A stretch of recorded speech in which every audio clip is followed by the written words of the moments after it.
Good morning. तो आज से हम लोग 11th क्लास का फिजिक्स पढ़ेंगे। बहुत बच्चों का कमेंट भी था, कोई फ़ोन से भी बोल रहा था कि सर 11th कब से स्टार्ट करेंगे। तो चलिए वो समय आ गया और अब 11th क्लास का फिजिक्स स्टार्ट हो गया।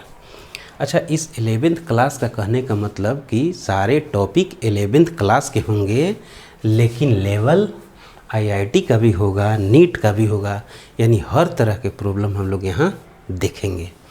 तो आज बहुत अधिक बात नहीं करेंगे 11th क्लास पर, देखेंगे कि 11th में क्या सिलेबस है, हम लोग कैसे पढ़ेंगे।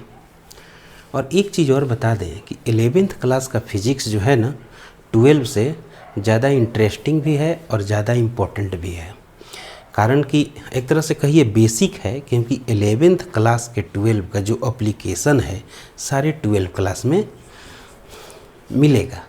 इसीलिए तो 11th है, 12 के पहले आता है 11th। इसका मतलब बेसिक ये हुआ, जितना भी सिलेबस 12 में है उसको पहले 11th में क्यों नहीं डाल दिया।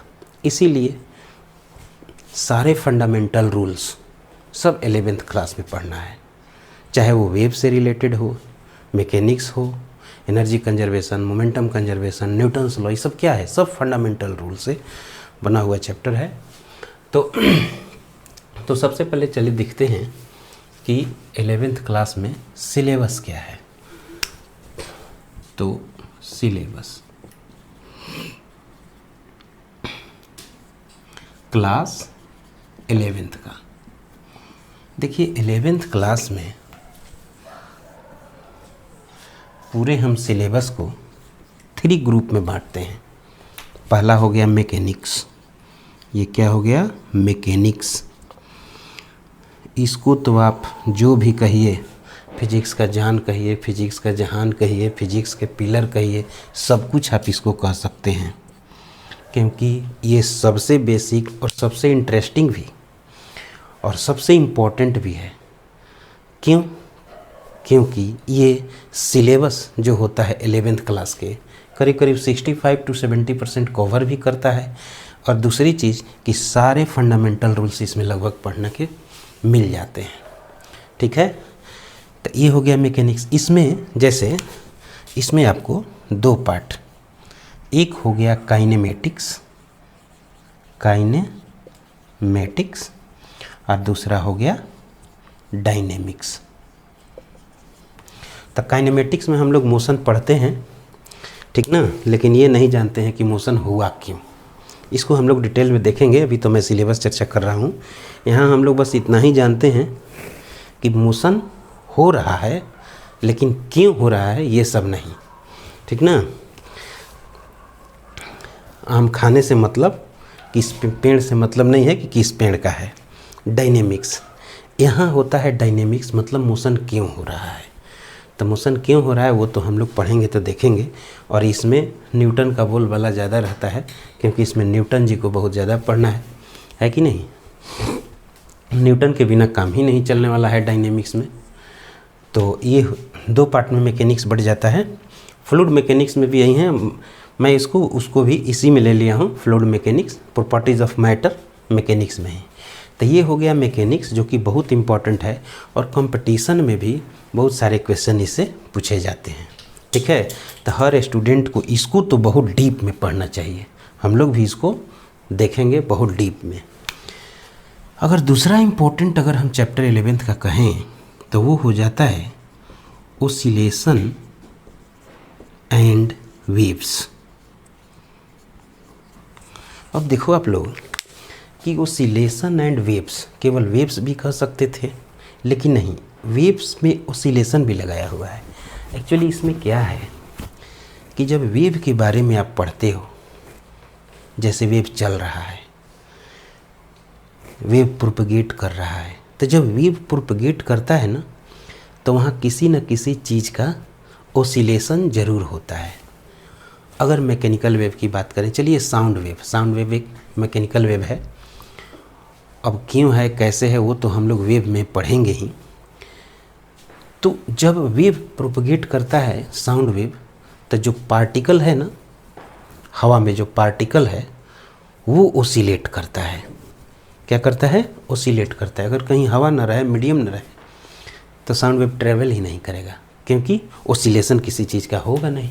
वहाँ प्रेशर का भी ओसिलेशन होता है। अगर हम लाइट की बात करें कि अगर लाइट प्रोपगेट कर रहा है तो लाइट तो वैक्यूम में भी ट्रेवल कर सकता है, तो वहाँ किस चीज़ का ऑसिलेशन होता है? तो वहाँ देखिए, वहाँ फील्ड का ऑसिलेशन होता है। जैसे इधर इलेक्ट्रिक फील्ड, इधर मैग्नेटिक फील्ड, यानी इस पर इलेक्ट्रिक फील्ड ऑसिलेट करेगा और इस पर मैग्नेटिक फील्ड ऑसिलेट करेगा। यानी जब भी वेव प्रोपगेट होगा तो किसी न किसी चीज़ का ऑसिलेशन होता है। तो जब आप पूरी तरह ऑसिलेशन के बारे में अच्छा से नहीं जान पाएंगे तो आप वेव के बारे में अच्छे से नहीं जान पाएंगे।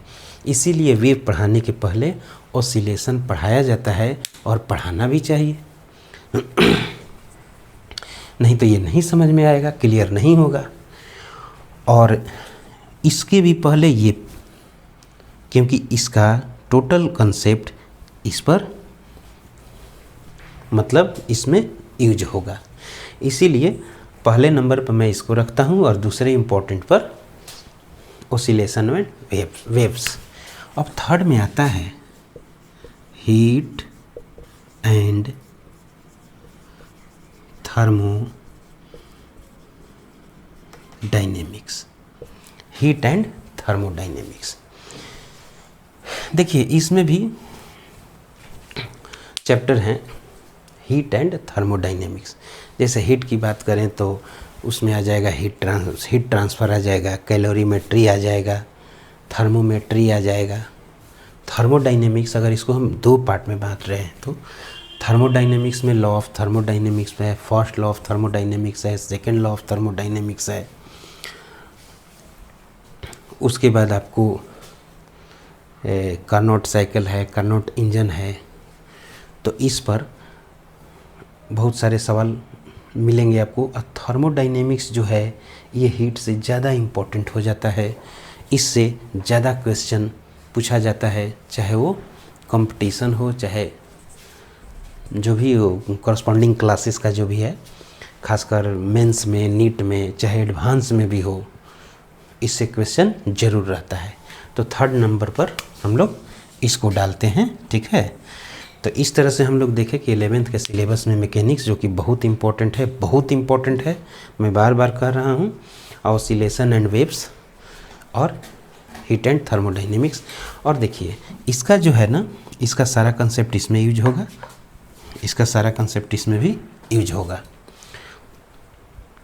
इसलिए ये सबसे बेसिक है, क्योंकि जब से आप ये नहीं जानेंगे, ये आप नहीं जान पाएंगे, यानी ये अधूरा रह जाएगा। अगर ये नहीं जानेंगे तो 12 भी आप अच्छे तरह से नहीं समझ पाएंगे। इसीलिए हमने 11th क्लास का भी स्टार्ट कर दिया और पैरेलल में 11th और 12 चलेगा। क्योंकि अब मैं 12 में जो पढ़ा रहा हूँ, अब इलेक्ट्रिक फील्ड आएगा, ये सब, तो उस समय वेक्टर का बहुत यूज है। तो इधर से वेक्टर पढ़ाएंगे, उधर से यूज होगा, तो स्टूडेंट को समझने में भी थोड़ी आसानी होगी। दूसरे में बेसिक मैथमेटिक्स, जैसे कैलकुलस में डिफरेंशिएशन, इंटीग्रेशन है, तो इधर पढ़ाऊंगा तो उधर भी यूज होगा। तो इसीलिए अब दोनों पैरेलल चलेगा। तो आज तो बहुत ज़्यादा नहीं देखेंगे, तो चलिए पहले देखते हैं कि फिजिक्स क्या है। What is physics? What is physics? Physics के पहले नेचर क्या है? देखो फिजिक्स क्या है, तो सबसे पहले आपके आसपास जो भी है, घर, खेत, खलिहान, पेड़, नदी, पहाड़, झरना, सूर्य, चांद, प्लैनेट, स्टार, इवन पूरे यूनिवर्स, इसको हम लोग नेचर कहते हैं। क्या कहते हैं? नेचर। अब देखो नेचर में जो भी घटना घट रही है, बल्ब का जलना, फैन का चलना, हवा बहना, बारिश होना, जो भी घटना घट रही है, सूर्योदय होना, सूर्यास्त होना, तो तो ये सब जो भी घटनाएं घट रही है, अगर आप इसका स्टडी करते हैं तो दैट इज़ कॉल्ड फिजिक्स, यानी आप फिजिक्स पढ़ रहे हैं। तो यानी व्हाट इज फिजिक्स, तो इसको लिखते हैं it is the branch of science in which we study about natural phenomena, phenomenon का प्लुरल phenomena। अच्छा, एक और चीज़ इसमें जोड़ दें, related to energy and matter, energy and matter जोड़ दिए, क्योंकि हमारा जो नेचर है या तो एनर्जी है या फिर मैटर है, उसके अलावा भी कुछ है, एनर्जी है या फिर मैटर है। तो ये हो गया फिजिक्स, यानी नेचुरल फिनोमेनन का स्टडी। सूर्योदय के समय सूर्य लाल क्यों दिखाई देता है, ये एक घटना हो गया। सूर्योदय होता है, सनराइज, तो सूर्य लाल क्यों दिखाई देता है। तो अब उसके लिए हमको फिजिक्स पढ़ना है, तब तो वो समझ में आएगा, क्योंकि फिजिक्स पढ़ेंगे तभी वो हम जान पाएंगे कि सूर्योदय के समय सूर्य लाल क्यों होता है या बल्ब क्यों जलता है। तो सबसे पहले कि सब जानने के लिए हम लोग क्या पढ़ना है, तो फिजिक्स पढ़ना है। तो फिजिक्स में पढ़ना क्या है, तो फिजिक्स में लॉ पढ़ना है। तो लॉ किस चीज़ से बना हुआ है, लॉ के भी तो पहले कुछ होगा। Newton second law, F equal to A में, यही है न्यूटन सेकेंड लॉ, है कि नहीं। तो ये किस चीज़ से बना है, तो एफ से बना हुआ है, एम से बना हुआ है, ए से बना हुआ है कि नहीं। तो एफ क्या है, एक फिजिकल क्वांटिटी है, ठीक है। यानी एक तरह से कहिए कि फिजिक्स का सबसे छोटा यूनिट जहाँ से फिजिक्स स्टार्ट करते हैं, यानी कहिए कि फिजिक्स का ABCD वो होता है फिजिकल क्वांटिटी। क्या होता है, फिजिकल क्वांटिटी। यानी आप फिजिक्स पढ़ने चल रहे हैं तो सबसे पहले पढ़ना होगा आपको फिजिकल क्वांटिटी। जब सारे क्वांटिटी पढ़ लेंगे, बेहतर ढंग से समझ लेंगे, मतलब कुछ क्वांटिटी, तो वो कुछ लॉ पढ़ेंगे, क्योंकि लॉ क्या है, फिजिकल क्वांटिटी से मिल के बना हुआ है। हर लॉ में, हर जैसे कोई भी लॉ एक्सप्रेस्ड होता है तो फिजिकल क्वांटिटी से एक्सप्रेस होता है। तो सबसे पहले हम लोग क्या करेंगे, फिजिकल क्वांटिटी। तो फिजिकल क्वांटिटी है क्या, देखिए यहीं से अब फिजिक्स स्टार्ट हो गया। यानी कहिए कि अब हम लोग ABCD पढ़ने चल रहे हैं। अगर इंग्लिश में, पहले मैं हेडिंग दे रहा हूँ, फिजिकल क्वांटिटीज़, फिजिकल क्वांटिटीज़। तो देखिए फिजिकल क्वांटिटी क्या है, अगर फिजिक्स को हम बिल्डिंग मान लें, फिजिक्स को हम बिल्डिंग मान लें, तो ये बिल्डिंग किस चीज़ से बना हुआ रहता है, किससे से बना हुआ रहता है, ईंट से, ईंट से। तो ये ईंट जो हो गया वो हो गया फिजिकल क्वांटिटी, और ये बिल्डिंग जो हो गया वो क्या हो गया, फिजिक्स, ठीक है। यानी फिजिक्स अगर बिल्डिंग है तो ईंट उसका क्या है, फिजिकल क्वांटिटी।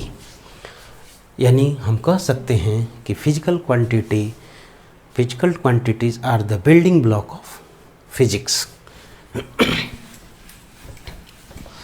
अब देखिए इसको डिफाइन करते हैं। सबसे इजी डेफिनेशन अगर देखें तो इसको लिख सकते हैं कि those quantities which can be measured, are called physical quantities. Definition हो गया, those quantities which can be measured are called physical quantities. ठीक है, जैसे क्या लिख सकते हैं, लेंथ, मास, टाइम, इसको मेजर कर सकते हैं, स्पीड मेजर कर सकते हैं, वेलोसिटी मेजर कर सकते हैं, एक्सेट्रा एक्सेट्रा। तो ये सब हुआ फिजिकल क्वांटिटी। तो अच्छा, अगर मैं कहूँ कि मार्कर फिजिकल क्वांटिटी है कि नहीं, तो बहुत सारे बच्चे बताएंगे कि है, उसमें हो सके बहुत सारे बताएंगे कि नहीं है। तो ये क्या है, फिजिकल क्वांटिटी है? तो देखिए, तो बहुत सारे बच्चों का जवाब आता है कि है, क्योंकि मार्कर को हम मेजर कर सकते हैं। अरे भाई, तो मेजर कर सकते हो तो क्या मेजर करोगे? तो इसका लेंथ मेजर करेंगे, इसका एरिया मेजर करेंगे, इसका वॉल्यूम मेजर करेंगे, इसका वेट मेजर करेंगे। तो देखिए, जब आप मेजर करते हैं इसका लेंथ, तो इसका लेंथ हुआ फिजिकल क्वांटिटी, इसका एरिया हुआ फिजिकल क्वांटिटी, इसका वॉल्यूम हुआ फिजिकल क्वांटिटी, न कि ये मार्कर हुआ फिजिकल क्वांटिटी। ये मार्कर फिजिकल क्वांटिटी नहीं हुआ। कोई भी ऑब्जेक्ट आप देख रहे हो वो फिजिकल क्वांटिटी नहीं है। जो भी ऑब्जेक्ट आपको आँख से दिखाई दे वो फिजिकल क्वांटिटी नहीं है। मोबाइल फिजिकल क्वांटिटी नहीं है कि नहीं? अगर हम कहें कि इस बोर्ड में, बोर्ड फिजिकल क्वांटिटी है कि नहीं, तो नहीं है। अगर हम कहें कि इस बोर्ड में क्या क्या फिजिकल क्वांटिटी है, तो बोर्ड का एरिया फिजिकल क्वांटिटी है, बोर्ड का लेंथ फिजिकल क्वांटिटी है, बोर्ड का वेट फिजिकल क्वांटिटी है, बोर्ड का मास फिजिकल क्वांटिटी है, लेकिन फिजिकल क्वांटिटी बोर्ड नहीं है। ध्यान देना है